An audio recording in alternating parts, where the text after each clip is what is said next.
So, good morning, everyone. We will be starting our program right now.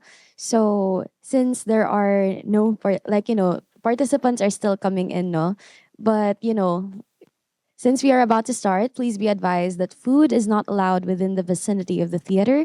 Kindly place your phones on mute to avoid any disruptions throughout the program. While the speakers are presenting their modules and studies, kindly minimize talking or chatting to maintain the academic atmosphere. Should you have any questions, please reserve them for the open forum after all presenters for each session have finished their discussions. So, a pleasant morning to everyone. Welcome to day two of the Food for Life Lessons from the Garden Academic Conference, where we talk about the whole essence of food. My name is Trisha Marie Quinonala Rabayala, and I will be your host for this event. Before we begin, may I request everyone to please rise as we are led into prayer, to be followed by the singing of the Philippine National Anthem. Everyone, please rise.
Sikoy ko kamighimo to langit. Sikoy ko kamighimo to aldoy bulan. Ikaw ang nagbuhat sa kabituunan. Ikaw ang nagbuhat sa kalibutan. Manama, mawantog ka. Warag po ko ilingkod ko. O Diyos, kahibulungan ka. Busa ikaw lang ang simbahon ko.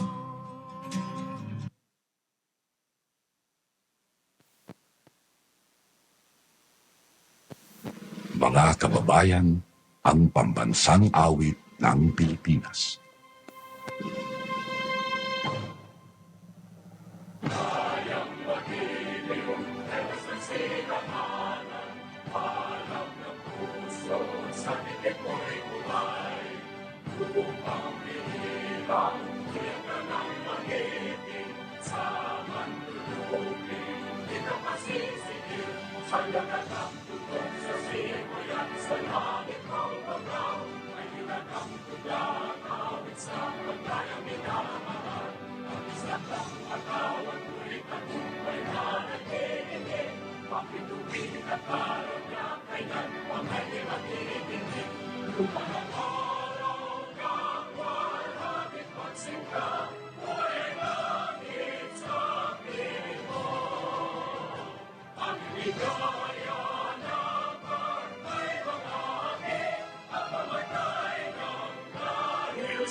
You may now be seated.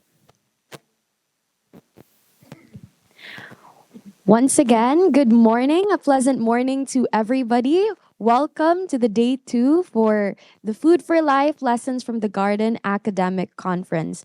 Now, to start off,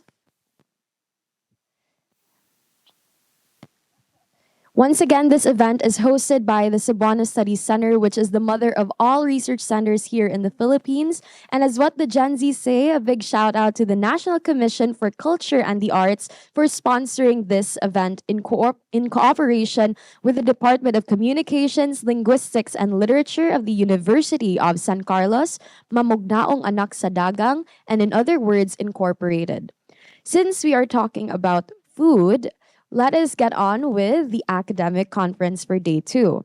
Let me introduce to you our keynote speaker for today. She is an associate professor in the humanities of the University of the Philippines, Tacloban College, where she teaches Philippine arts and culture, and film and theater arts. She obtained her Bachelor of Arts Humanities degree and graduated cum laude from the University of the Philippines, Diliman, and her Master of Arts in Performance Studies from Tisch School of the Arts, New York University, USA. She is the recipient of the Pura Kalauladesma Scholarship in Art History and Criticism and the Fulbright High Scholarship. She served as the founding director of the UP Leyte Samar Heritage Center and chair of the Division of Humanities, UP Tacloban College. She also served as commissioner for the cultural communities and traditional art of the National Commission for Culture and the Arts from 2010 to 2013. Currently, she is a member of the NCCA National Committee on Communication and is a consultant member of the Technical Working Group for the National Values Program. She is also active in the Intangible Cultural Heritage Philippines Network and serves in the panel of experts of the Gawad Maglilikha ng Bayan. She is a co-founder and current president of the Leyte Samar Heritage Society, Inc., and is the chair of the board of trustees of the Silhag Cultural Association in the Philippines, Inc. Ladies and gentlemen, please help me welcome Miss Joycey Dorado Alegre. A round of applause, please.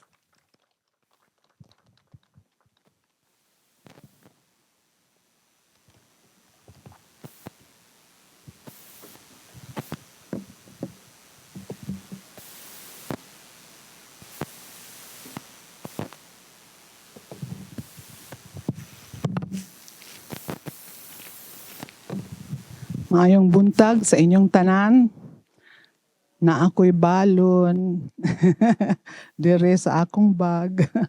Daghang salamat, my dear soul sister, Dr. Hope Sabanyan, you. Thank you for promoting me as Doc Joycey. And I keep telling you, I'm no doc. I'm no PhD holder. So kindly just call me Joycey. Kay magmigamanta. But now I feel that we are connected not just by social connection, but also soul sisterhood. And I'd like to welcome you all. I have my colleagues here, si Ma'am Joy Sumagaysay and Miss Dulce of UP Visayas. Welcome to the realm of sensuousness. The same to you all, my new friend Marie Chris, my assistant, the dashing dasig na makisig din pala siya. Maraming salamat sa inyong lahat sa USC. This title is an offshoot of my relationship with the author of the article, The Sensuality of Texture, from Kinilaw, Philippine Cuisine of Freshness, authored by Edilberto Alegre, and his best friend, Doreen Fernandez, which was and still is a seminal book on the Kinilaw Philippine food. Unfortunately, even after I have edited his book content-wise for 2 years, he was no longer able to receive his National Book Award for nonfiction because he had passed to the realm of the spirit. So, hi, Ed. I'm speaking about your lessons shared. He was my professor in literature, Japanese, and literature and science. And during his fieldwork, he called me after I have graduated and looked for me in Tacloban because he was on field work. And that's how it started. So this is what Ed would say, since he has done linguistic studies in Filipino, and he has been trained in Japanese language literature, 17th century ba yun? And speaks Kapampangan, Ilocano, Tagalog, Spanish, of course English, because he graduated from Diliman. So, and well, the good thing is that I'm in his roots, the place of his roots, Cebu. Because his lolo hailed from Lapu-Lapu City, the Alegre line of the guitars. And I would say, because si Ed, matapang yun eh. Matapang siyang lumaban sa mga institusyon. Especially in the political sphere, he was quite an activist. I would say that, or I'd like to believe that he is in the blood lineage of Lapu-Lapu, my kind of hero, bayani ng Pilipinas. So, sensuousness. Well, let me quote from Dr. Hope Sabanyan-Yu. When I gave her my title, she only had one word about it. Igat. Igat ko no. So waray pikat. Well, that's the talent of smart women, right? Para tayong Marimar, di ba? In the 80s, there was this, was a Mexican, si Marimar. Oh, she celebrated femininity and sensuality, and that freed us all in the 80s to the 90s, celebrating eroticism, romanticism. Ang Bisaya, maayo good na. Why? Because it is reflected in our dances, through our food, our taste for food. But because of Christianization, kasalanan yan sa Diyos. Diwa na ta mag-semi-naked. Nag-Maria Clara na ta. I envy so much the old woman in Boracay, ati lady. Nag-ingon gyud siya sa una, wa mi og blouse, dahon lang, tropical. We should be running in the nude and dancing in the nude. I miss those ancient days. So mga ancestry na lang nato na. Okay, katawa na sila. You can relate, men and women, right? Yeah. Oh, pati inuman, sinabi, kasalanan yan sa Diyos. Tattoo, kasalanan yan sa Diyos. Oh my goodness. So, friars, sorry na lang, no? With due respect to my friends who are priests. I have my colleagues in the latest Summer Heritage Society, 2 priests, my soul brothers. We are founding members. We would go into arguments, but they do respect me from the point of view of culture studies. I am a Sarado Katolika, but I'm a rebel. Okay, so mauna, igat ko no, pikat. That's the first word that I came across. One of the first words that I came across in Leyte, in Tacloban. Because when I was in grade 1 and we just arrived from Cagayan de Oro as migrants from Mindanao, okay, I'll tell you more about that. I had classmates calling me Joycey, pikat, pikat. Unsa to'y pikat ba? Then they told me what pikat is. And my mom said, malandi. Huh? Okay. And then next time, yukat, yukat. Rhymes with pikat. Yukat means good for you. Merisi, angay lahaim mo. Oh my goodness, what I had to learn the Waray language. I knew Tagalog, nga binisaya nga Tagalog, kay kagayan doon man ko natawo. And I had to learn Waray. And eventually, I would study Waray culture. Okay, Sir Dasig, let's go. Ano itong gagawin ko ngayon? O sa mani? Ed had this in the course of his research and writing, doing fieldwork all over the Philippines, sanaysay at salaysay. I'm not a scientist. I'm into the arts. I'm a Visayan dancer. Pero masarap makipagkwentuhan. Sanaysay, narration, where essay would fall in, storytelling, at salaysay. Baliktad. Sanaysay is the essay, salaysay is the storytelling. So what I'll be doing is this interweaving of narratives. The salaysay is lived experience because my research is like since childhood. Now we recall what have we been doing since childhood that we still love doing now. And how do we put things in academic discourse? That would be the sanaysay. And what's the approach? Being in the humanities and in the study of culture, I had to go through these lessons and see what would work and what would apply. So ano iton? Ang tanong, ano yan? Ano yung pag-aaralan na yan? Anong mundo yan? Unsa man na? What is that? And uunanhon, how do we tell the story? How do we think about it? How do we reflect? How do we analyze? How do we put things together as a modicum, in Ed's words, modicum of order? Okay, pagpapahayag, pagpahibaro, pagsumat, susumaton. That's the salaysay. And the pulong, yung pahayag na verbal or non-verbal mode. And to put things in coded language, pagsurat. And this will entail a process, a thinking process, a cogitation, and then including even imagination. And there's then eventually with certain frameworks, theory. Okay. Let's move. Dali lang ni, no? Kaya, ang aking pagpapahayag at pagpapalahad ngayon bilang sanaysay at salaysay ay paglalakbay. I invite you to join me in this journey for 30 minutes, more or less. Yeah, I'll keep to that time as much as possible. Please give me a signal. Pakikipagsapalaran, it's still a risk-taking adventure at pagtuklas, discovery. And thank you for this event that I'm able to put some of my thoughts in order. And what would that entail?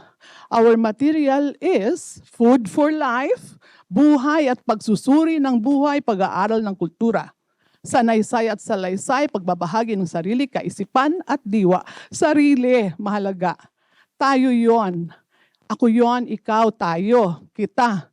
Self-reflexive. So my presentation is self-reflexive. So I would be oscillating between being inside, and stepping back to objectify and theorize. And probably in the course of our exchanges, there will be more discoveries. Experience of the self is an experiential knowledge, lived experience. Danas, karanasan, ginagian, agi.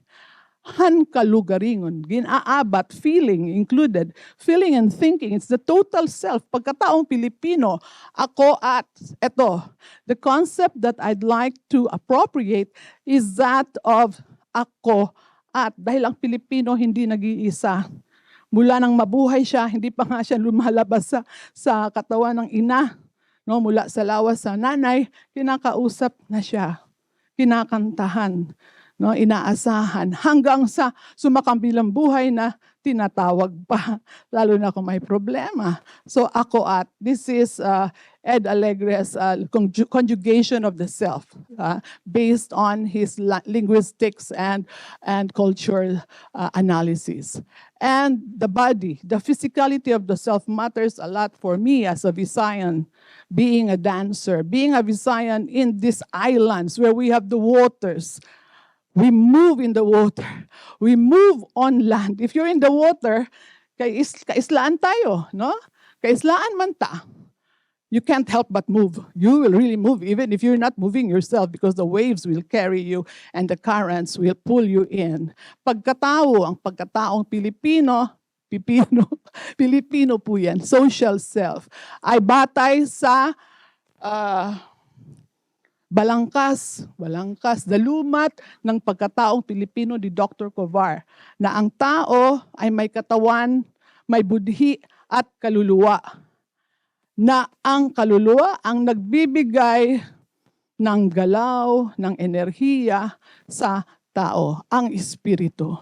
At ang kapaligiran bilang kalikasan at kultura ay may diwata, may espiritu at kabatlayaan. So I could relate very well with Miss Marie Chris' presentation of animism, no?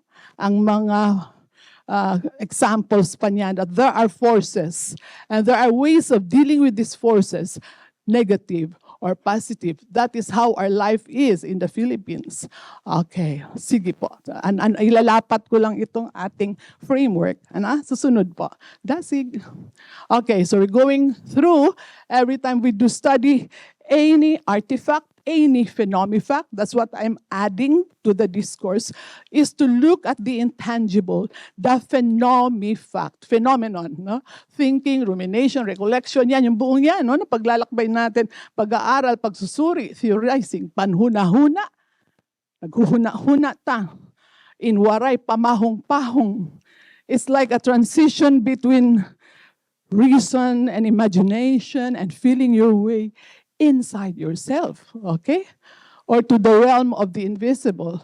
Pag hinumdum, remember, panginsayod, to find out, to know, to be informed. Pag-aram, to study, to learn. Pag-aram. Pagtukib is to be profoundly into a thought, an idea, to understand the phenomenon. Pag-teorya, that's usually the academic, the role of the academicians. Pag-ayadhan kinabuhi, what for?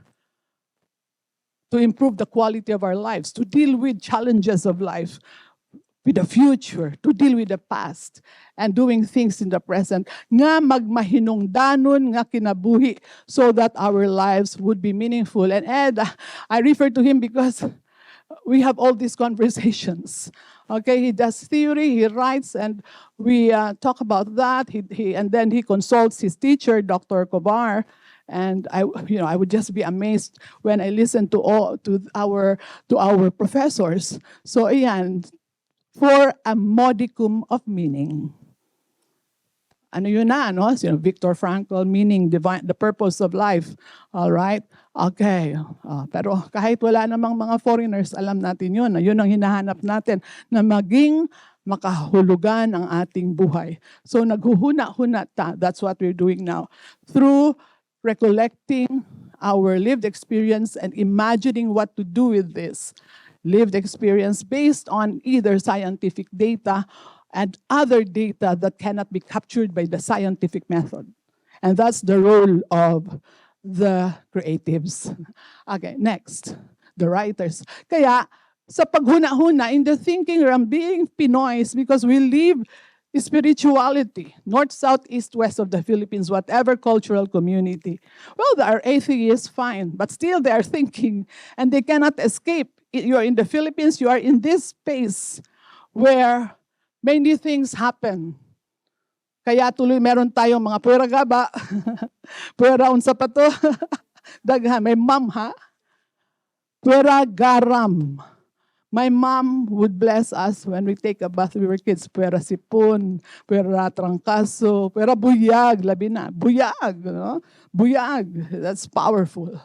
So I came up with this, and the AI of the computer just turned it into graphics. Great. Baltok.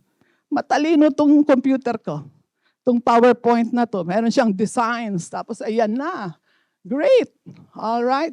Well, of course, it is boxed, but in reality, there are interfacing all of these domains. Diwa, kaluluwa, kalag, ninuno, anito, hindi natin ma-disavow sila. Kahit sa hall na ito ngayon. Parang magmumuni-muni ka muna bago ka mag-lecture presentation. Call your guardian angels so you don't trip off, you don't say anything erroneous, things like that, or you don't forget anything. So, if you're a Christian, mangudus. Kung manubo ka, you chant a little.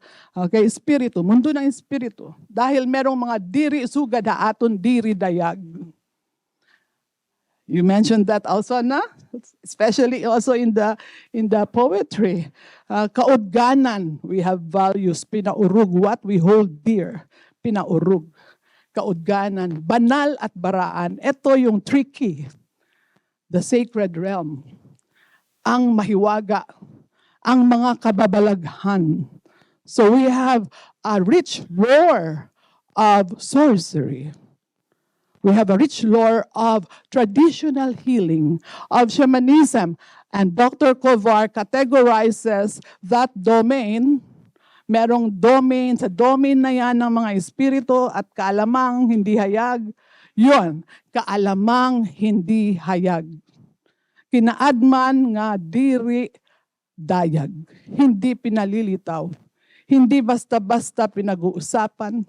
Maaaring nararamdaman. Hindi kailangang sabihin, pero nararamdaman. And the postmodern anthropologist Michael Taussig refers to that as social implicit knowledge. Yung kaalamang hindi hayag, ngunit lived, operant, the myth that is operant, the mystical knowledge that is operant and functional. Kaudganan, yun din. So ito yung diwa, no? Yung kaubuan niya, yung diwa, yung kaalaman na yan, diwa. Malalim at malawak yan. No? Marami nang nag-aral, patuloy pa rin. And we are just about to enter into that realm, especially with food as food offerings and rituals. Okay, so ayos na yan? Okay na, nalapat na natin. We will now proceed. Breezily. Bakit natin ginagawa ito? Nga naman na I Food for Life, unya na lang. We'll answer that later. Okay. All right. So that's our question. Now, pananaw. Anong pananaw? Saan tayo nakalugar? Focus and locus. Saan galing at saan patutungo? Mula sa loob, palabas. So ang position ko ay Pilipinas, dirita sa Cebu, sa Leyte. Okay? And the artifacts, the phenomena that they're dealing with are our own.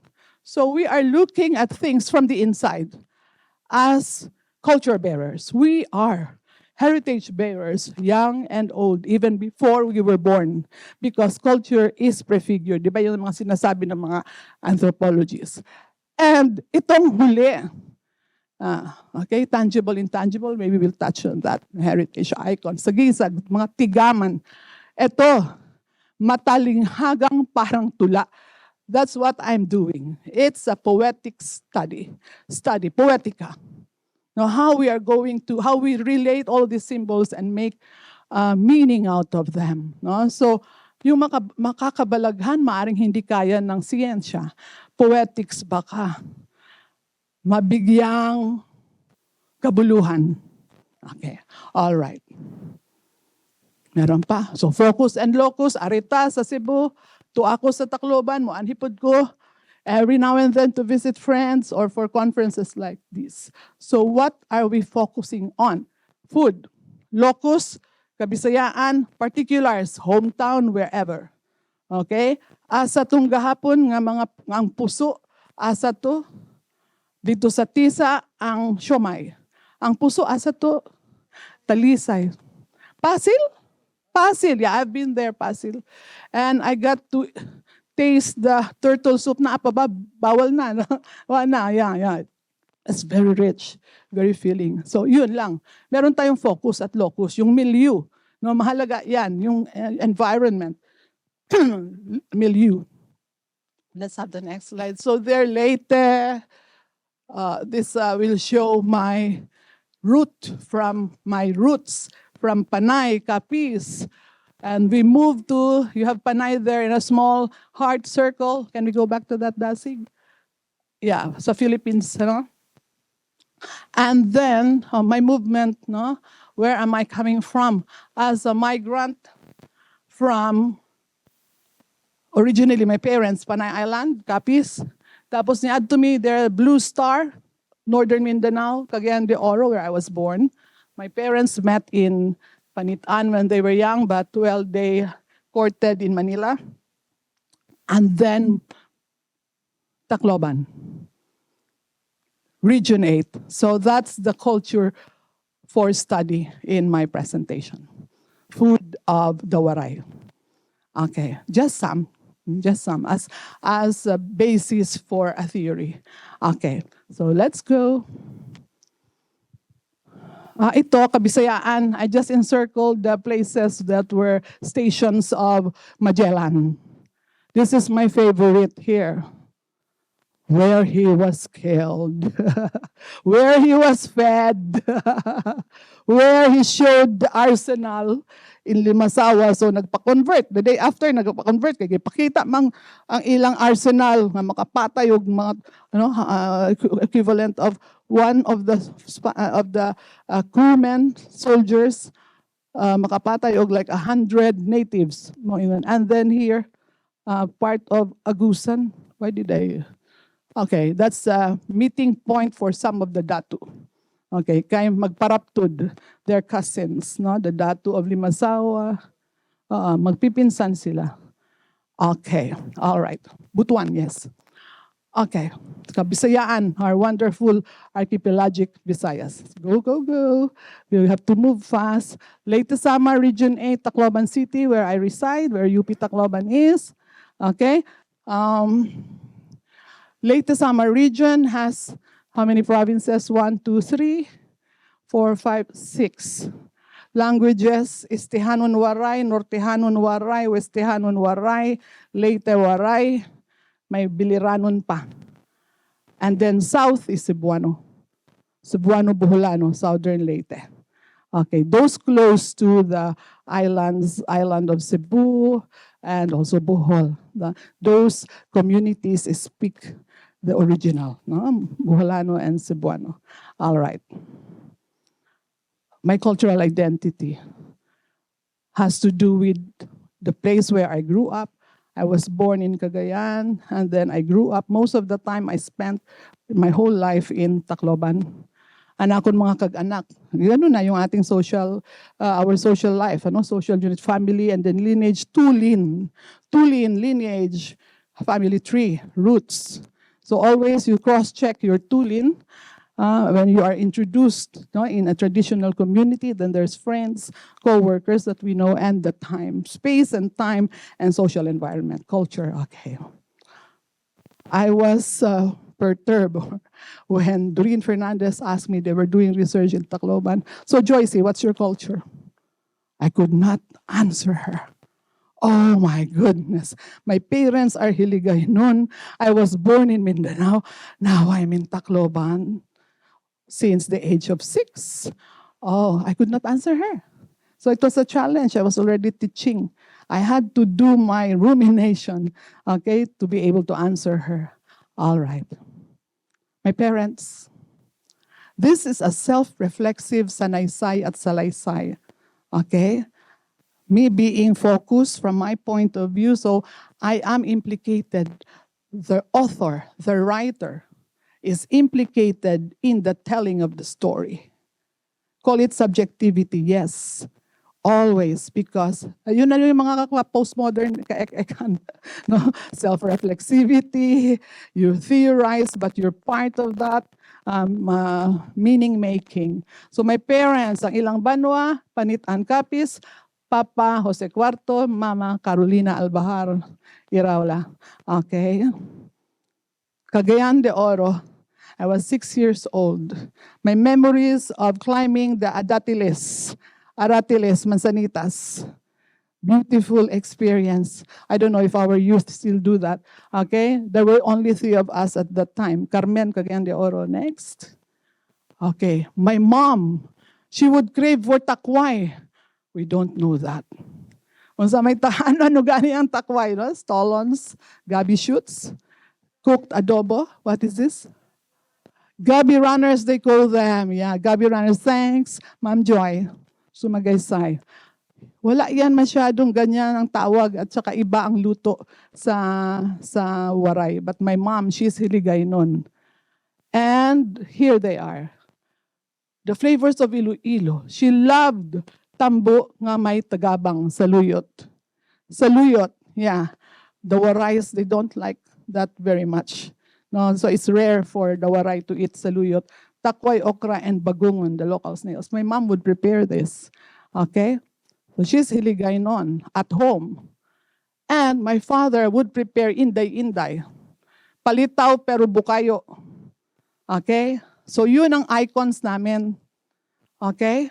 Now, what's our next slide? Para medianoche until now, even after my parents are gone, we keep on preparing inday-inday before New Year's Eve so that at New Year's Eve, you drop the patties, the rice patties, yung naglilitaw siya dapat by midnight.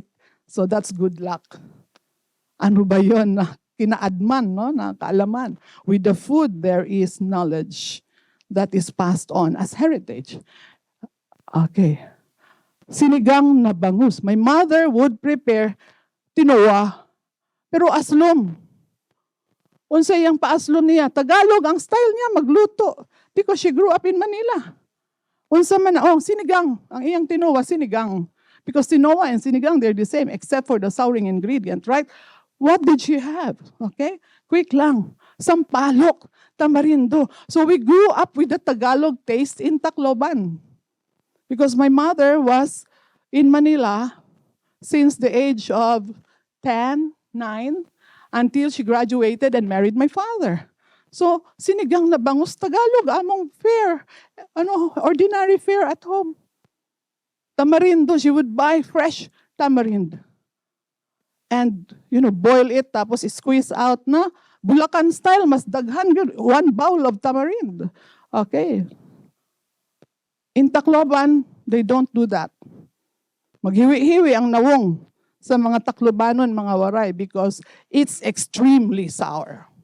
I did not know that we were not eating Waray food. Okay, next. Tacloban na yun, there were already 4 of us. When I was a kid, mag-fiesta gani, oh my goodness, ang fiesta, na-lechon. And then I'd look at these circles. They're spherical, chocolate, and they're so amazing because they're served in a platter beautifully. So mga ana, spirals, wonderful. And I would taste them. Wow, it's like maagin-agin. Otro naman, that is moron. So we can now serve moron. I brought moron. Sakto lang, everybody will have a share. Just a piece, a slice, 3 for each. So please pass. May I request someone to serve? Dito na lang. Okay. So we'll show you lang. May I have a piece? Yeah. The moron, it's elongated suman na ay chocolate, tapos slice murag, how do you slice it? Cut across. So the chocolate would show. But this one now is commercial moron. So when you cut it crosswise, okay, it's just diagonal. Sa una, circular gina, spiral. Okay, table ang gamiton. Pero different kinds of chocolate. This is still good. I already tasted it. I got it from the airport in the rush because I could not order from my cousin. She's not available. Yeah. All right. So chocolate moron was my first encounter of Waray food. Ano ini? Okay, so sige lang kaon-kaon. And then next, what's the next one? Oh, this is the best. Moron from Abuyog Leyte. Now they would put cheese and peanut. Some of you will have a bite of the cheese. Some of you will have a bite of the little bit of peanut. Okay? Next. Okay, yan na. Explain ko lang to. There is agmani, which is made of gabi, chocolate moron, ug binagol. So that's why I have this balon, just to show you binagol. It's grated talyan, which is a taro, but toxic if not boiled for several hours. This is how it looks like packed. Ganda ng packaging. Binagol because it's in a bagol. But it's lid-gid, grated plantain. And then, but we have to boil it first for several, otherwise we could die of poisoning.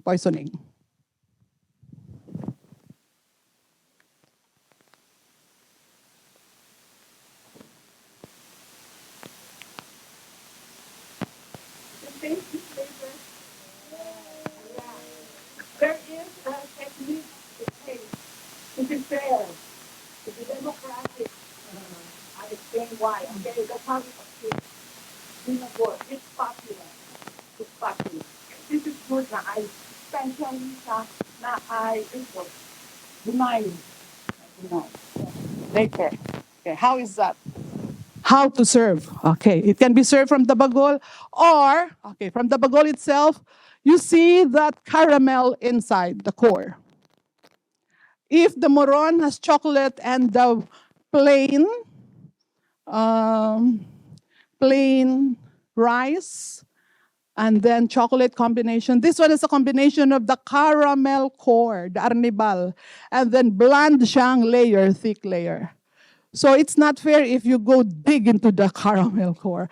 I hate my brother for doing that. Oh, inubos mo na lahat ng matamis. You have to cut through, then dig deep, then scoop out. Or the best is the more sophisticated way of serving is the scoop everything out, turn it over, then you slice from the syrupy, sexy portion. Yes, it is so sexy, Sensuousness, because you'll see it dripping. You'll see the sheen of the caramel core.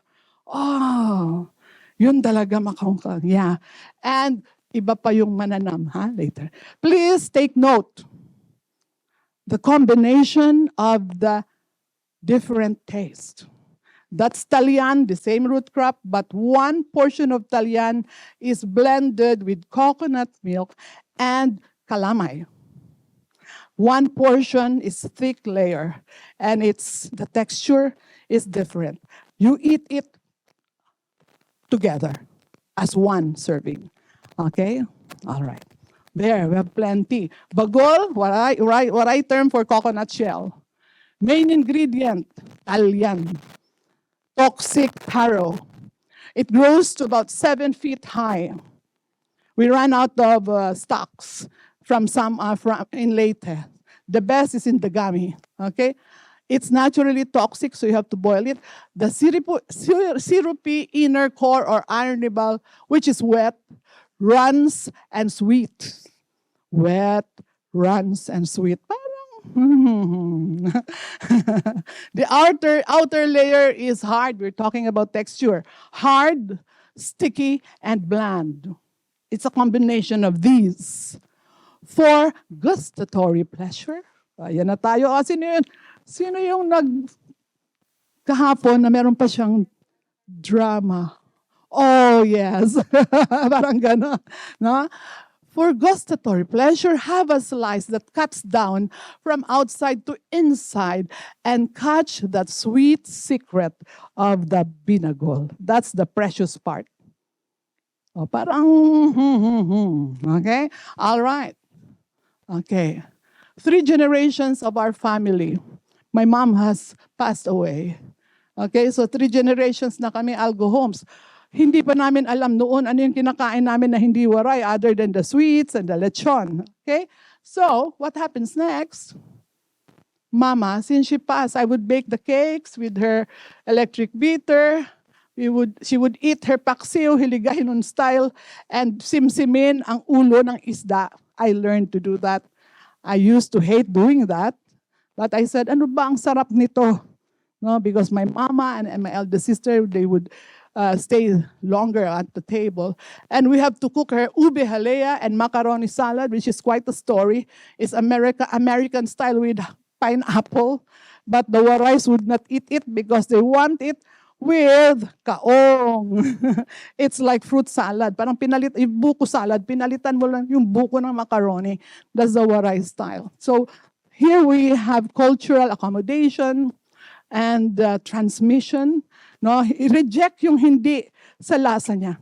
Hindi lasa ng local, ng tuminongnong, ng native.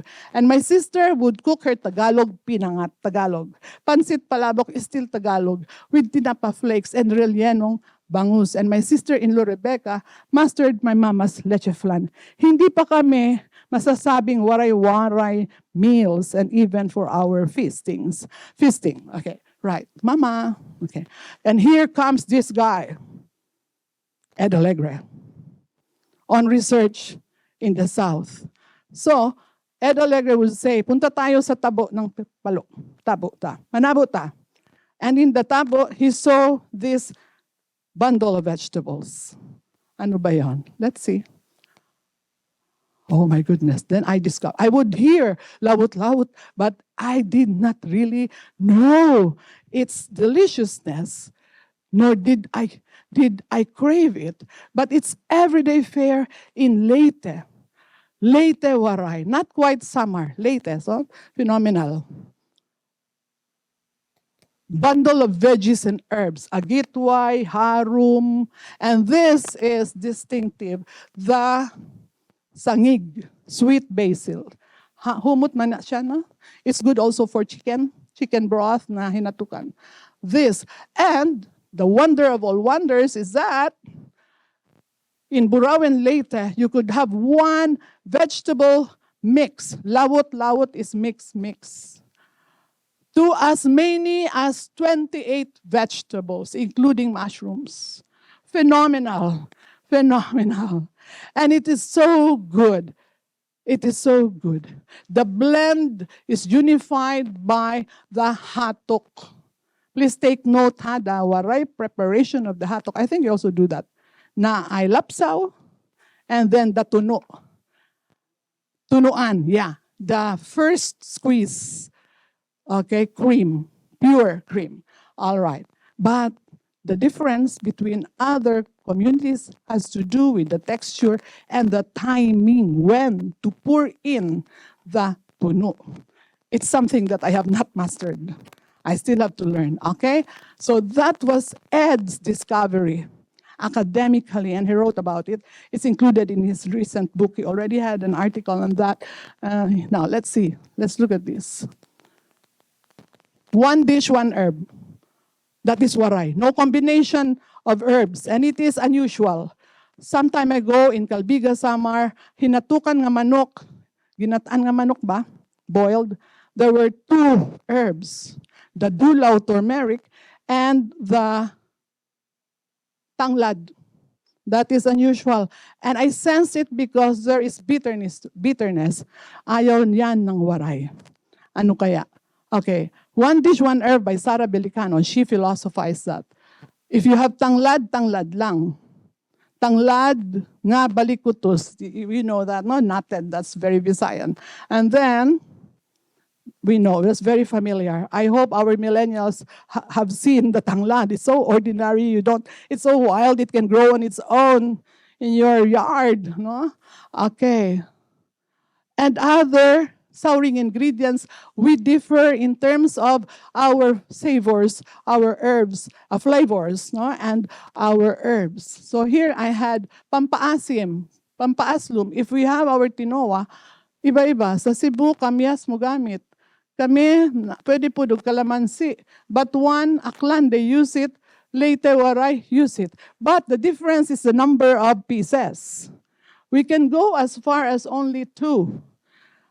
Aklan, in one conference in Iloilo, in our Intangible Heritage Conference, 4, 6, aslum na. For the Waray, no. 2, 3, or none at all. Only the kamatis. Diba? Kung magsigang or magtuwa. All right. So what am I pointing at?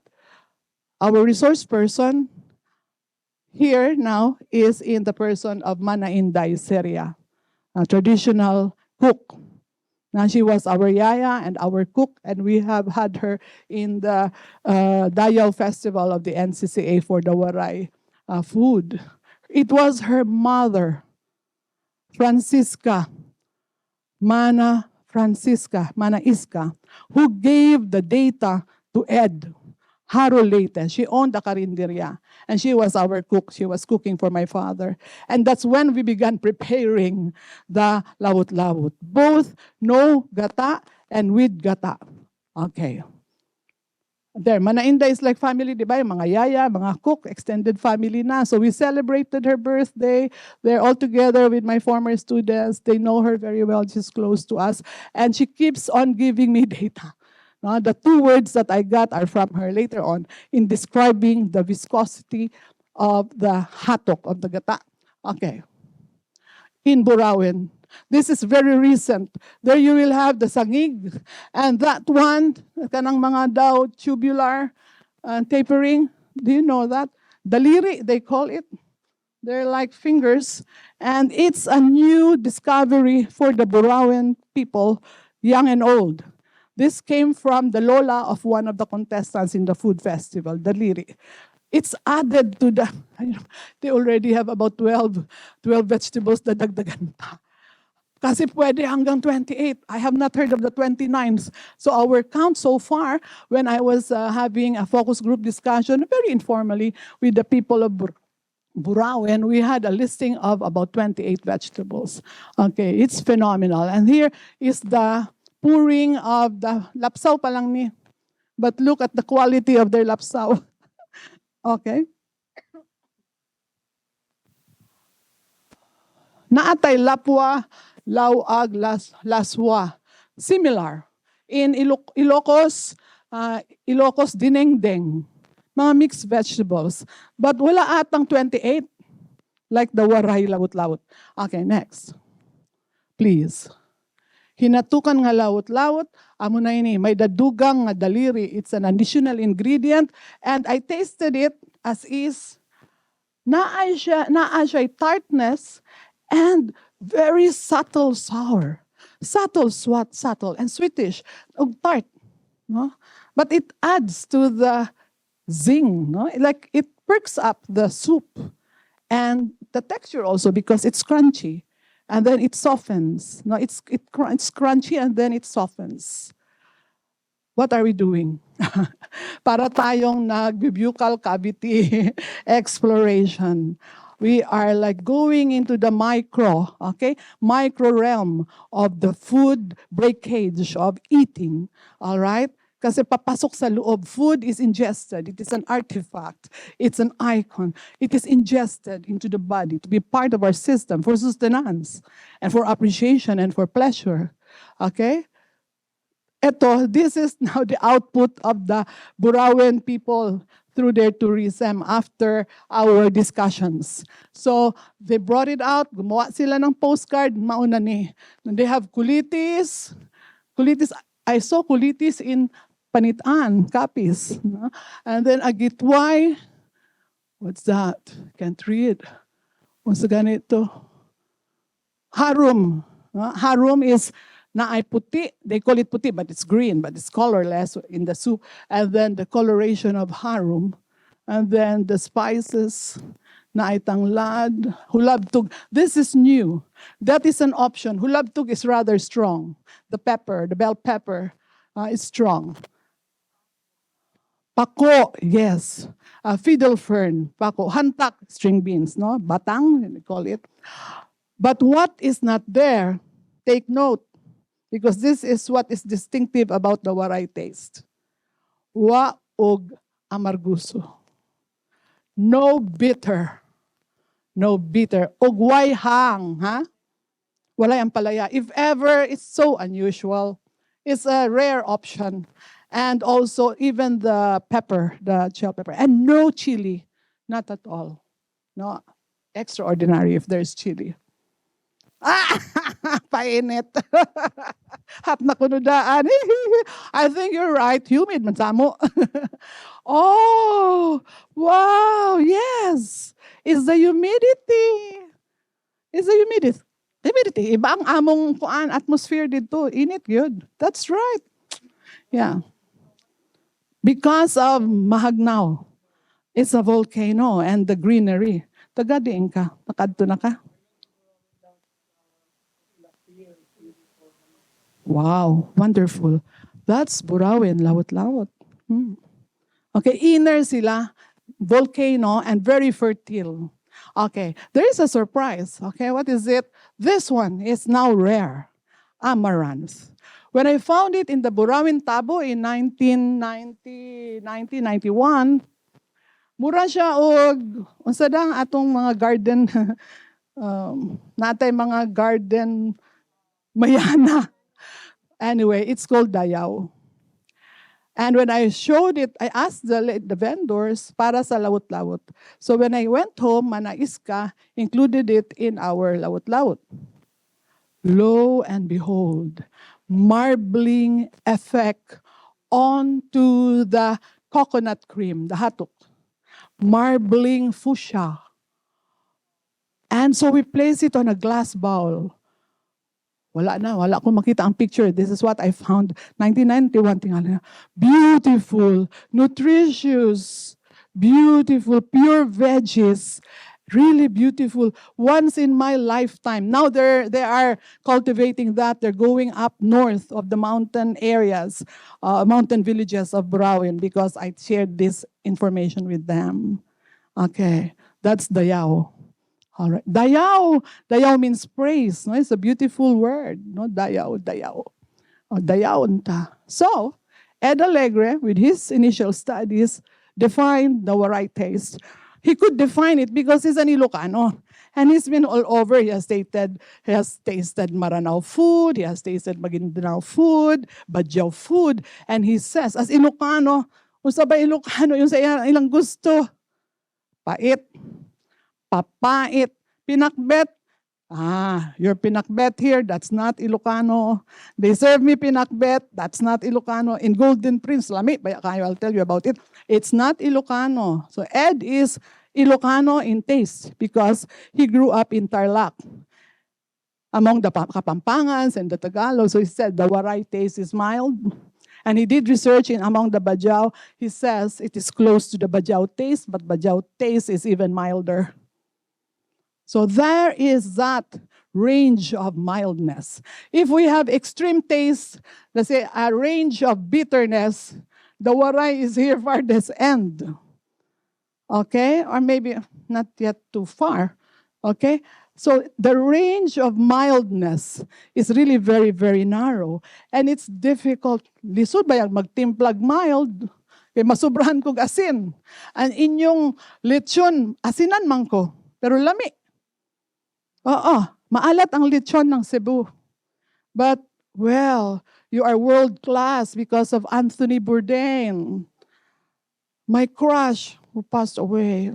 What na may dinner date, no? Our dinner date on TV man lang. Okay, so that's the Waray taste. All right, so we'll move farther now. What are the tastes that manifest in this range of mildness? If it is sweet, because the blending of the coconut cream makes it sweetish. Sweetish. Dili siya tamis. So, the term is matamisay. Matamis-tamis, not quite. It's matamisay. When you say matamisay, murag mo fade pa na siya. All the same. Aslum, the addition of the daliri, maaslumay. Mapait-pait, it's almost not there. Absent yun na sa Waray taste. Bitterish, so na-ish. Maasinay. Extremely salty. I would say, your lechon for the Waray is mapag-ad. Pero relative ba ng kapag-ad, no? Pero typically, the Waray taste is really that mild. Close to bland. Matabang or Waray rasa. No taste at all for those who do not know how to appreciate mildness, like my late mother-in-law. I would bring gabi, and boil it. Wala pa siya maboil. She would not touch it, like 5 pieces of gabi in her kitchen. Kaya daw la diri inigin lalabtan itak mother, and she does not appreciate may pasalubong. Haroy pastilan kay Ilocana. Walang lasa yan. But for the Waray, it's texture rich. That's the deliciousness. And there is taste, but very subtle. Okay, right. Ayan na. Lechon de leche. Kamowa mo og gaway nga padis. Unsa may gihimo gisawsaw. How did we eat the lechon yesterday? It's already tasty. And I saw that there were spring onions inside, right? I thought tanglad, dili di ay tanglad, spring onions. Yeah. Sa Waray naapod sometimes, but more often than not, asin, laurel leaves, o black pepper, o the peppercorns. Mao lang. No strong spices. Okay, daghan og sibuyas. And then we have the spring onions yesterday. May padis. So every time the Waray would gather and serve lechon and eat lechon, there is a padis, my partner. In this, it's often gaway. If you're in Eastern Samar, Palawan, masgahi. Okay, or kamote, pwede na pud. All right, may padis. Take note, gaway is gabi, taro. Right. Take note, padis. May combination, pear. We have the chocolate and the bland portion of the moron. We have the arnibal and the bland and thick portion of the binagol. For lechon, there is the gabi to go with it. What does the gabi do to the lechon taste? Ano bang nilagay ko sa sunod? Let's see. Oh, plenty. Duma, very rich, late summer. Why? Fruits, they don't flourish. Why? It's a typhoon belt. So mag-flowering pa lang mangga, hulog na. Wa na. Avocados, mahulog po na. So we don't have what you have in Cebu and especially in Mindanao, in Davao. So we have several varieties of plantains, including varieties of bananas. We can name as much as 7 to 10 in one enumeration. Okay? All right, let's see. Terms for texture. What does the gabi do to the lechon? Close analysis. Okay. Can you imagine? Naay waray dire. Mukhaon kag lechon na itambok. Yes. Sige pagkaon, another bite, another bite. So the fat, the grease will accumulate in your palate, in your buccal cavity to make it sound scientific. Okay. Ang waray dili na anak kay the term is kung masumod, masumo, maluad, excessively fatty. So we have to have starch. And it's the gabi that's so good at sweeping off the starch, the oiliness in the buccal cavity. It cleans up. Then you're ready to eat again. Puso. That's the icon. Cebuano. Puso mao. Icon. Baw ko na sa puso. Baw ko. Oo, puso pa. Kasing-kasing. Huh? Kami gaway. Doesn't sound puso. Puso. Okay. Right. So these are the terms I came across with from research, collecting, conversations. Masapnud, sticky tart for raw banana. Texture terms. Sticky, masapnud. Experience na mo hilaw nga saging? Masapnud. Okay. Matignos. This is distinctively Waray. Matignos, a good quality plantain, especially gabi, taro, is matignos. Hard, firm, smooth, slippery. All of these qualities in one gustatory experience. It's complex, multi-taste, multi-experience, sensorial, several. Hard na, firm pa, smooth pa, madanlog pa, slippery, crunchy pa, ug you have the solid bit still there, and then melts away, you swallow, and then eat your lechon again. Okay, matignos, okay? Mapok-a is the opposite, and it's a bad quality kamote, kasi mag-loose, mag-crumble. Sometimes the mapok-a is good, like karlang. This is white, it's white, it's like taro, but between taro and kamote. And it's good for sinigang because it will thicken the broth. No? The mapuk-a. And then for good banana, libsug, firm. And roundish, rotund. So meron ka na nung compactness, meron pang shape, and more often than not, it's smooth. Libsug.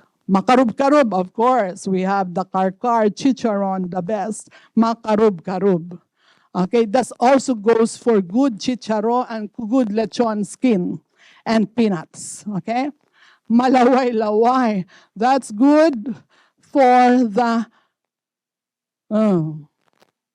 lawut-lawut. Because there is okra. And there are leaves that are, murag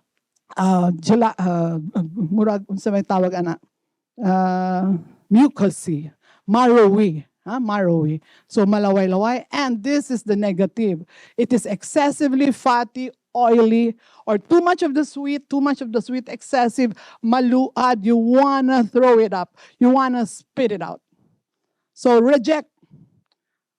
So i-reject ng mga waray ang papaitan. I had a group of students from UP Tacloban. We were performing in Baguio. Our gracious host served us first bowl of soup, full bowl of papaitan. Taste, they set it aside. Wa na, nauwaw ko sa host. Ay, Diyos pastilan kay pait mangyud kaayo. Reject, naluad. Too much of the bitterness. Okay.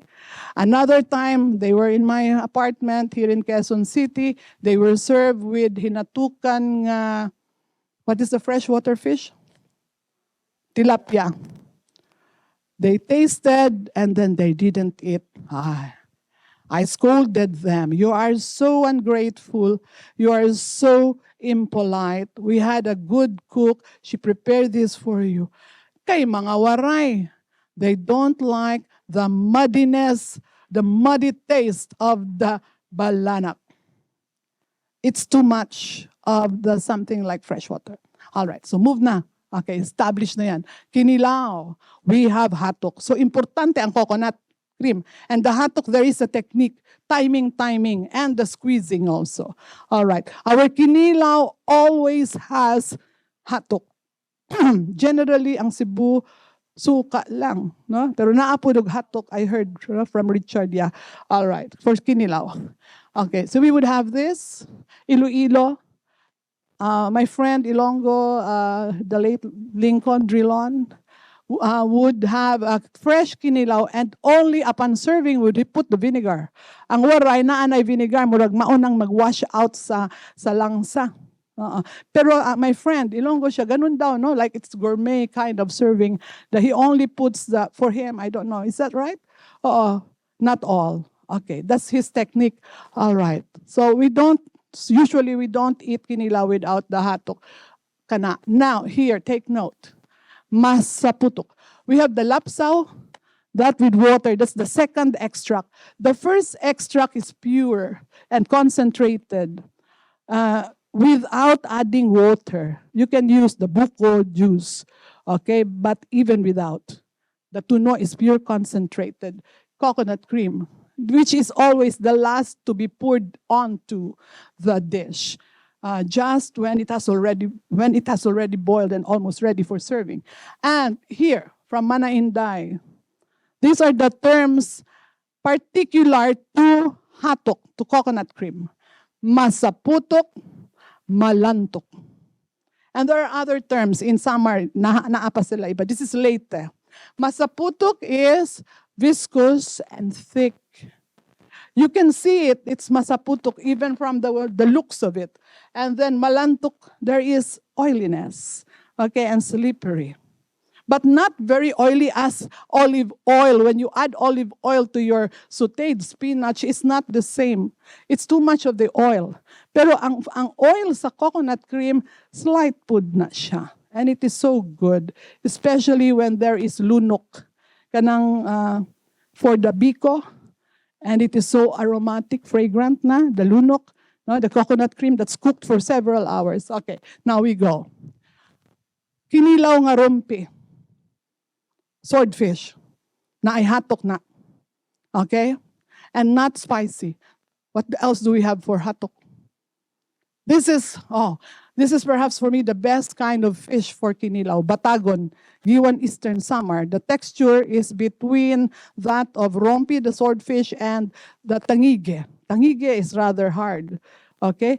So this is believed by those in Giwan to be the best fish for kinilaw. Okay. What else do we have? We go fast na, no? Yeah. Finishing na. Dasig, please. All right. Philosophy, SSS, and PFN. There is sophistication in subtlety and simplicity. Because it's difficult. Mildness is difficult to achieve. All of this ish. There is sophistication. I have not mastered that. pristineness and freshness, closeness to nature. Basta dili siya labas, wa gyud na di ka makakilaw. Dili pud lami ang imong sugba bisig prito, di na lami. Asay pag tinuwa og paksiw, no? We can tell. Visayans know that one-day-old fish is no good as when it is bought just that morning or delivered just this morning, if not caught from the waters. I have tasted shrimps, newly caught, walang katulad. Indescribable. Okay? All right? The term for delicious, marasa. And the description for what is marasa is sakto lang. I don't have an indigenous Waray term because sakto is from exactamente, exacto in Espanol. See? I still have to look, whenever I ask, so, ano man marasa? Kaya ano man marasa? Kay sakto la. Mild. A little bit of this and that, the sweetish, the sourish, the salty. Blend them together. Okay? So, there. And here is the question for cultural workers, cultural theorists. So what does it tell us about us? What does it tell us about the Waray? Mild as a behavioral trait. Pasagdila. Magpasaway siya pero pasagdilang. Hayaan mo na lang muna. Just tolerate. Very mild. No? Hindi siya mag-react dayon. Pasagdi. There is understanding, there is patience, there is acceptance. Except when the drinker of tuba goes daros. Going wild, who becomes unruly. Then you will be condemned. Waray na makiinom, anak, kay nadaros. So very patient, very tolerant, very mild. Okay, paaliday. Communicate. I don't like her, but you don't say, no, you didn't attend to me yesterday. You were not nice to me. No, wala. Maglabay-labay na lang ka. Pero you won't tell her that you don't like her. No confrontation. If our friend smirks on us, let it pass. He'll be in a better mood next time. Keep the love going. Very tolerant. Oh, that's true. Oh, di ba? Dr. Hope, our friend, moody. Pasagdi lang. Pasagdi. All right? Pasangil. Have an alibi. You didn't come to my birthday party. You don't tell the truth. To save your face and not to hurt the other one. Alright, pangaon anay kita tangka didi, savor the moment. Savor the pleasures as Doc Hope presented yesterday through the poetry. Savor the pleasures of life because these pleasures are ephemeral. They are intangible, unrepeatable experience. All right? Pangaon kita, Ana, and I would like to pay my respects to my friend Jo Munoz Samar. Taga Samar, Katbalogan. She died already, musician. She was a great food lover. Joyce Gadi, ay nalaan ito paghunahunat na may ideas. Lingkod, pangaon kita. Pangaon, focus. Yeah, focus, enjoy. Don't talk of pleasant things. Don't scold your children. Enjoy dining with them because this will pass. This passing moment. Isn't that Visayan? Kaya tayo masaya, no? Pag-rescue kita kaya na lang. Let's enjoy now because it's just now. This is not often. Fiesta is only once a year. So we deal with the ephemeral, diffusing and releasing intense by singing and dancing. We're champions in the Aliwan. We are champions. Sinulog, Buyugan, Alicaraw. We hold the Hall of Fame awards. Laughter, nagrarayrak hintawa. So if you are pleased, especially in food, later on there is singing, there is playing of the guitar, and dancing. We become kinesthetic. It is coming in, and then it is externalized, the joy, the pleasures of the joy of savoring, and maribhong, exuberant in expression. Okay, now we will skip now.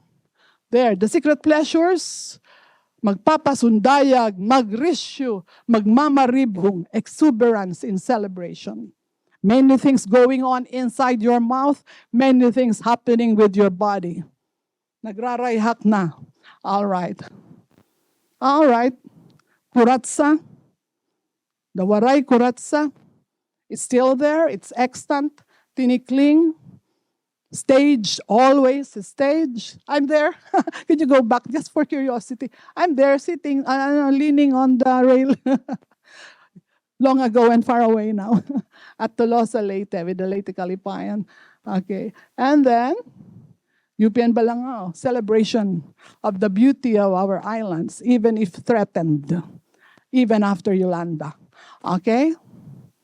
All right, I already talked about this. Okay, you can just, get hold of a copy in the library about Kinila.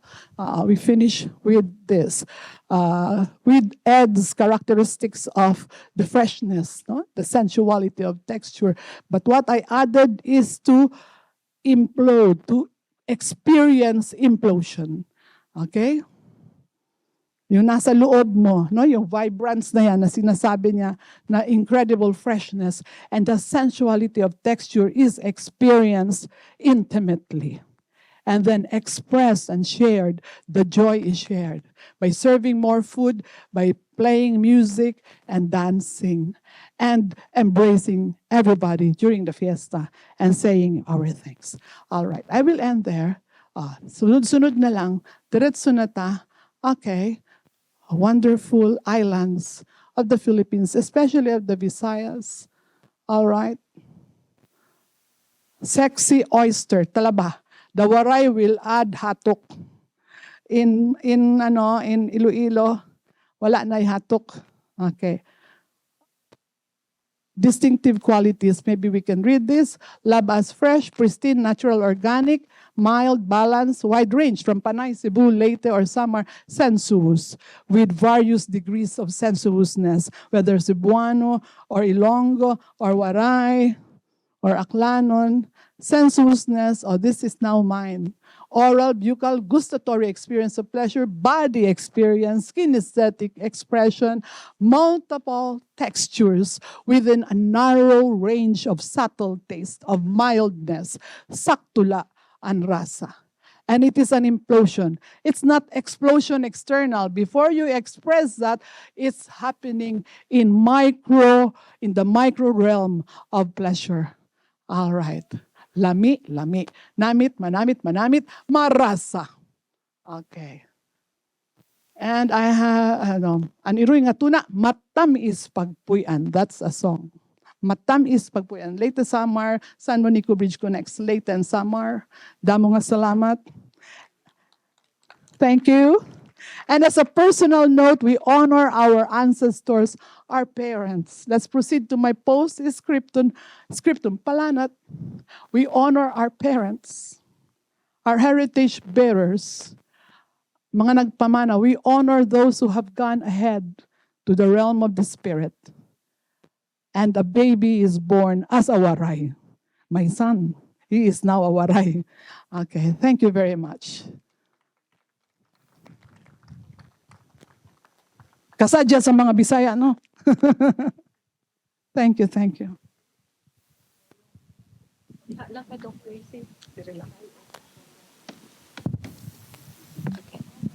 All right, thank you very much for that enlightening talk, Miss Allegra. It was really insightful to get a glimpse of your cultural identity through your presentation. And when you mentioned Moron, I would really like to say, that it was also my first encounter with varieties because my father is also from Leyte. Kuan, San Isidro. Yeah. Cebuano speaking. Yeah. All right. So at this point in time, we will be having an open forum. Should you have any questions, kindly approach the microphone located at the center aisle and state your name and the institution you are from. Oh, we have someone. All right. Hi, good morning, ma'am. I'm from CTU.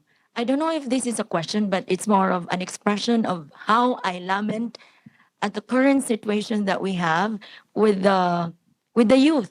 Atong sayang gamay ra sila nga mga batanon karon because it was mentioned with the no, we were talking about how the education system is moving towards education for sustainable development.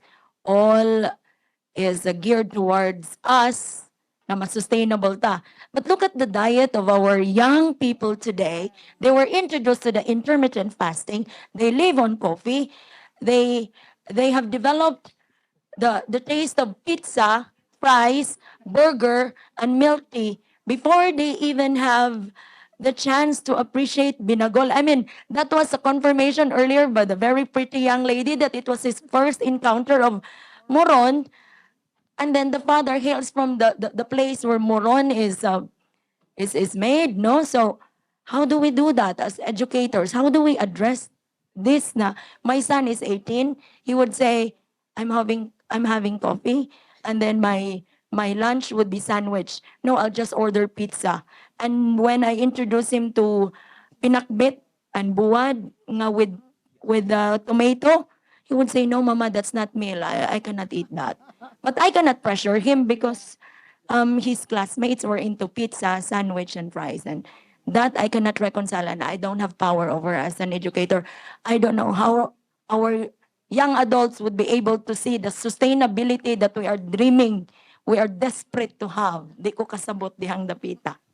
Thank you for sharing your dilemma. It has been my dilemma. And that's why we're holding, last Monday, we just had our pagsaurog sa hanaton pagkatuminongnong, and we had millennials preparing all of their hometown delicacies. So we are faced with this big challenge, the threat of food industries, which is multinational, right? McDo, even Jollibee, it has become multinational, and Shakey's Pizza. That's okay, they're there, but the decision to have them at certain time is those of our children. So we are faced with the challenge also of informing them and living the experience, serving them nutritious food, organic food at home. All of this, lucky me, my students, my son, my God. I have a friend who had cancer of the tummy, of the stomach, and she's a nurse. And she said it's because of what she has been eating during her shifts at night. So we need to have a deluge of information, package the information through what platforms. Let's make use. So let's do that. We have in our community, we have a we have in the schedules for events, okay, to hold a heritage camp with Burawen tourism. So magpartner with institutions, with organizations that could really help and understand the purpose. And this is to transmit our cuisine, our art, our folk art to our students. The fabric, did you see the dress of Ma'am Sumagisay? The panubok embroidery on denim. Di ba naana sa Shopee, Inabel? That wonderful poncho. Beautiful. What is this movie? And Wakanda, African. My gosh, beautiful African-inspired wear. And my son is into that. So we have to allow them to be exposed in the beauty of our culture and also question tradition if need be, because they have to be able to know what's good for them, to know the values and how far the values would be applicable in their lives, right? Most of our food, they are organic, fresh, direct. Ay natapag MSG. It's not needed because it alters the taste of the fresh fish and the fresh vegetables. So leave it at home. And, when they grow up, they'll know. When they suffer, they begin to suffer with certain itches that's in their body, their allergies. Because I know of a kid na pasyente po dito sa clinic sa akong pediatrician, bata pa akong anak.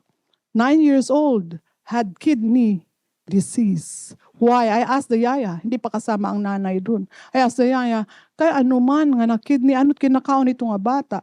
And she was carrying the chips every day and the noodles every day. In my son's school, we were in the GPTA. So I would bring my son lunch. His father would bring freshly made lunch. So we found time for that. Luto gyud sa bahay ba. Ang lumpia butangan og carrots. Ana, ang lumpia Shanghai na ay carrots na ay singkamas. Or whatever, the fish balls na apod, vegetable, itad-tad na ko ang malunggay. So we would go and sit with the classmates at lunchtime. Out of 10, 6 are eating hot dog every day.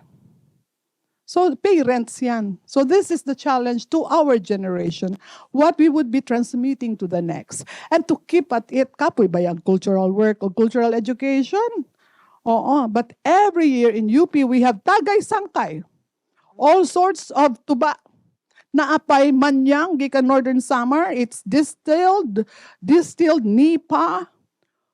It's almost like vodka. Muslip na, oh, Diyos ko, ang buraghak, freshly gathered tuba. Rat a cake. No? Coffee, we have coffee, Mandaya coffee, Davao coffee, Benguet coffee. Just tell them, we have this.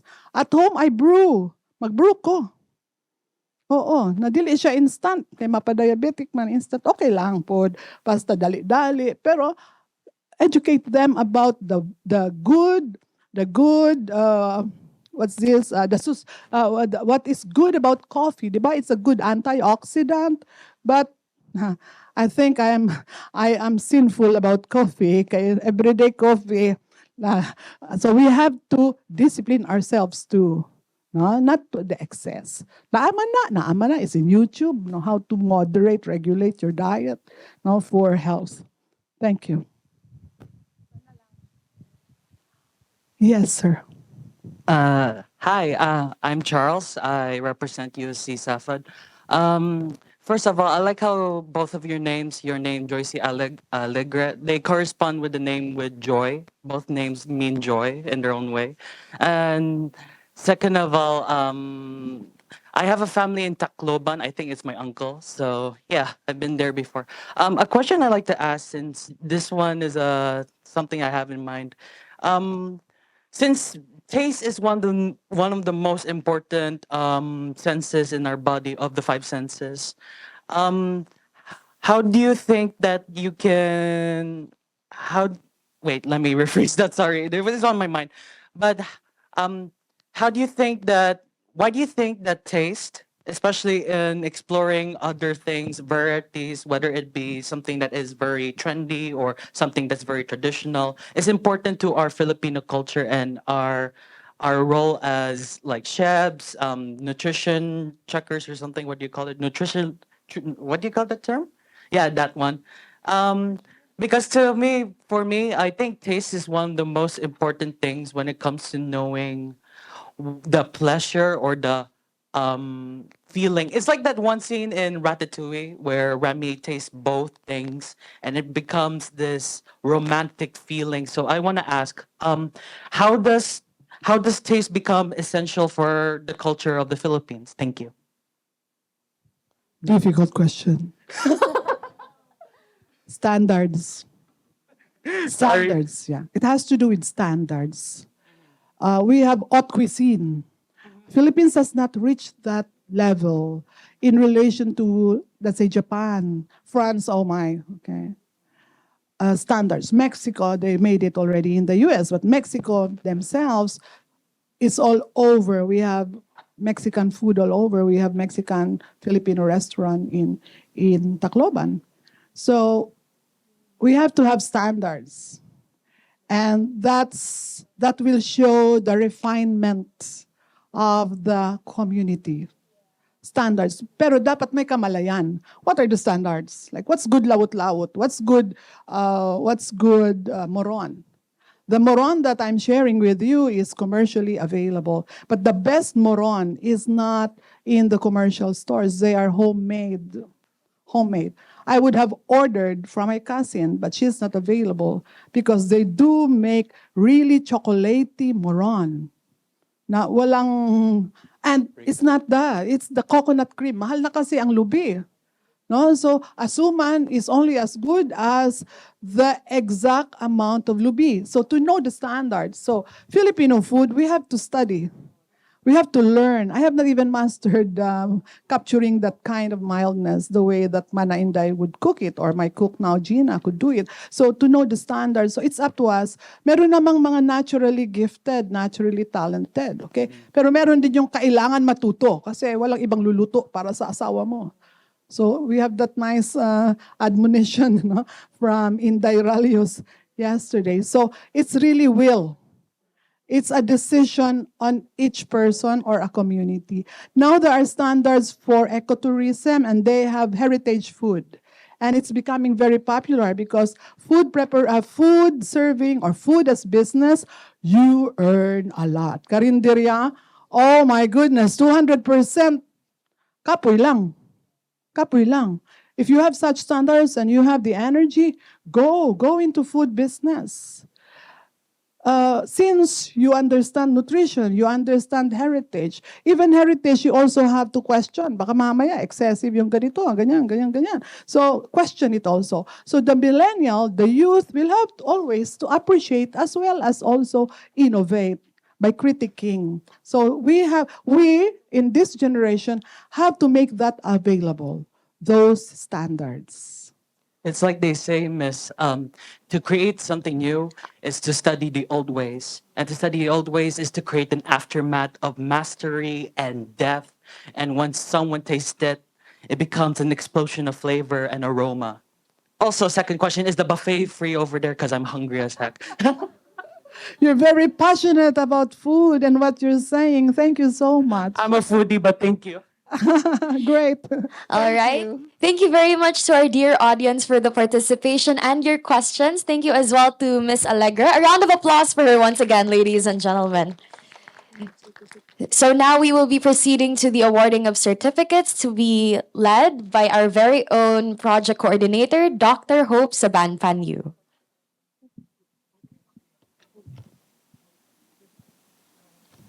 The certificate of recognition is awarded to Dr. Joyce Alegre as keynote speaker during the Food for Life Lessons from the Garden Conference held at the Safa Theater, University of San Carlos Talamban Campus, Cebu City on November 17, 2023, signed by Patrick John Lim, project director, and Father Jesuraj Antonia Pen, VP for Academic Affairs. Congratulations, Dr. A round of applause, ladies and gentlemen.